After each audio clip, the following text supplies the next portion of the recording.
Magandang umaga, magandang hapon at magandang gabi po sa inyo lahat. Ito po inyong lingkod, si Jomar Makinay. And today, we'll be reviewing one of Hydro Blaster's MNL's latest gel blasters. It is the HLF UMP 45. Nice. With my add-ons, meron that sight, and loudener hub. Okay, first, quality. This is an all ABS nylon. I think this is also ABS or nylon. It's very light. It's only 1.3 kilograms. That's including the battery, the sight, and the hub. So, it's light. And this has gels now, huh?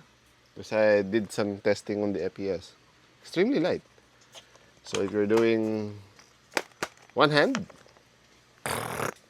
easy. That's a little bit too long if you have the louder hub, but it's up to you. It has a nice hand stop also here. So, very easy. Hold. Trades. It's actually have trades. See? HK, UMP, Heckler and Koch. Is it actual? I think they made it K, so it's Keckler and Koch. GmbH, made in Germany. But that's H. Looks like an H. No, it's proper. Without decoloring, so it's only engraved. Not engraved. Embossed? No. It's engraved. So, that's nice. It doesn't have a magazine prime though. And it has a very limited battery capacity. Also, this one. So, only the long type batteries are available. Come out. And for whatever reason, it's still using the XT. That's not XPDX. The XT connectors, the obsolete one. This should be changed because no one should be using that anymore. The XT30 is the standard nowadays. See, this is until here. And if you have a long battery, you won't be able to do. And actually, you won't be able to do HK slap because of this notch.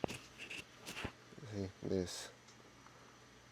So you need to file that down to be able to do. It locks, and so no HK slapping this one. There's no magazine prime, so yeah. Although I will have to open this one because based from Kang Mutuk, it's Gen 8 gearbox. If it's standard TG Gen 8 gearbox, I still have to find out. Oh, it's folding stock also, and it's a locking one. You just put it higher and it locks. Very nice. And you can do that, and it locks in place using this one button, which locks in place. Cool. Capacity, not so much. That's why I don't know if it's part of the set or the user bought separately. It's very limited. So around here. So slightly lower than the ARP9, but again, it looks cool. So why not? Wait, it's very light. Since it's a Gen 8, you have lots of options for upgrades. But then again, you have very limited battery space. So you cannot upgrade it too much. You cannot strain the motor, or else it will get damaged.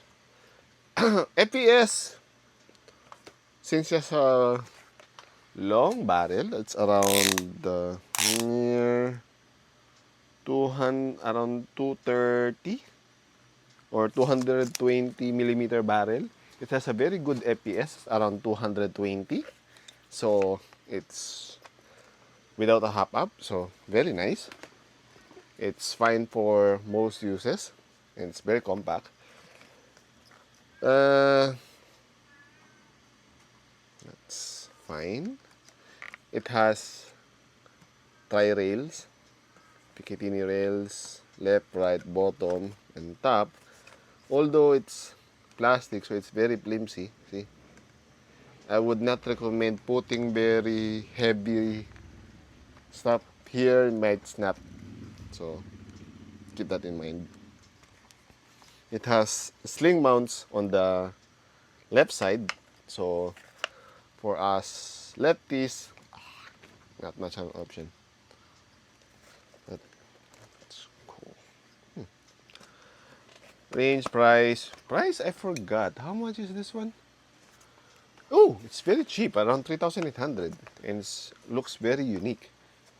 So, it's also dual mag also. So, it's good. It's a very good entry level one. It's upgradable. It looks nice. It has 2 magazines. So, it's fine.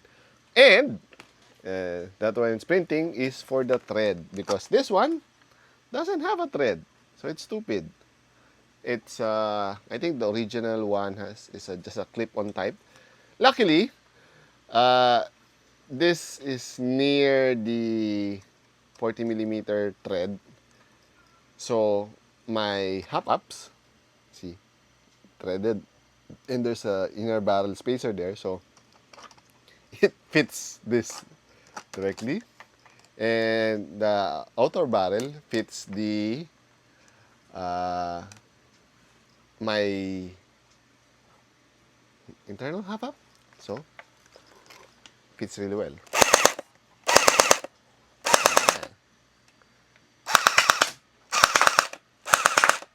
I don't know why you feel the vibrations on the trigger.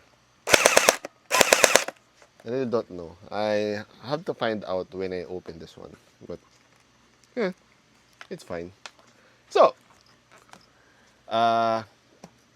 conclusion, if you like the looks, go for it. It's basically, in terms of performance, slightly better than the PDX because it's longer barrel. Magazine capacity, I think the PDX wins. If you use an extended magazine. Stock mag, this will be better. ARP9 will be this will be better than ARP9 because, again, slightly longer barrel, so more FPS on this one.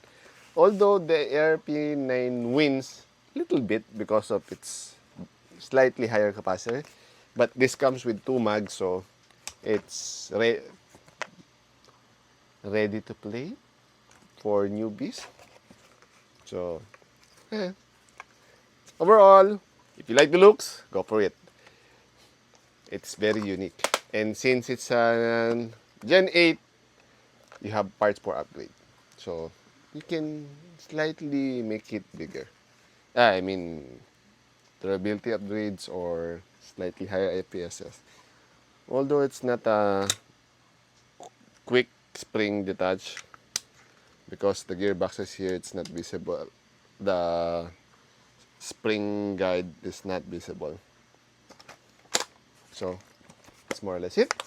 If you have any comments, suggestions, violent reactions, do not hesitate to put it down in the comment section down below, and I'll answer it as soon as possible. Hanggang sa muli, paalam! Ching!